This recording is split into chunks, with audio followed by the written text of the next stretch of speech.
मसला ये है कि पाकिस्तान में tax collection has always been an issue. आप ये देखें कि अगर हमारे 1 मिलियन 1.3 मिलियन टैक्स पेयर्स हैं तो 2.4 मिलियन जो हैं वो नॉन टैक्स पेयर्स हैं, जो कि एक दफ़ा फाइल करते हैं और फिर गायब हो जाते हैं। तो ये हमारे यहाँ बड़ा एक चैलेंज है कि टैक्स पेयर्स रहते नहीं है। टैक्स पेयर्स आते हैं, for some reason they become tax payer, then again they disappear. तो ये जब तक टैक्स अथॉरिटीज और ये they don't seriously take the tax collection, तब तक जो है ना वो हमारे हालात ऐसे ही रहेंगे। तो फाइनेंस मिनिस्टर ने बात की कि इन्वेस्टमेंट टू जीडीपी जो है 50 साल की कम तरीन सतह पर है। क्या ये अलार्मिंग सिचुएशन इसको लिया जाए और इसको बढ़ाने के लिए क्या इकदाम किए जाएं? SIFC का क़याम भी हो गया है, बॉडी बन गई है। क्या मौजूदा जो सियासी हालात हैं आप समझते हैं कि उसको एक जो है एक इंस्टेबिलिटी का फैक्टर भी FDIs को मुतासिर कर रहा है?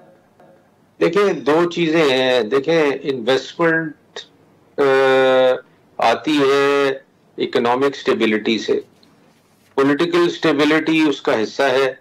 पॉलिटिकल स्टेबिलिटी होगी, मगर जब भी हमारे पास पॉलिटिकल स्टेबिलिटी भी रही है तो इकोनॉमिक स्टेबिलिटी में आपको बेहतरी नजर आई है। तो देखिए, इन्वेस्टर जो है ना वो जब तक स्टेबिलिटी नहीं देखता वो इन्वेस्टमेंट नहीं करता, और जब तक आपका लोकल इन्वेस्टर इन्वेस्टमेंट नहीं करेगा तो फॉरेन इन्वेस्टमेंट भी नहीं आती।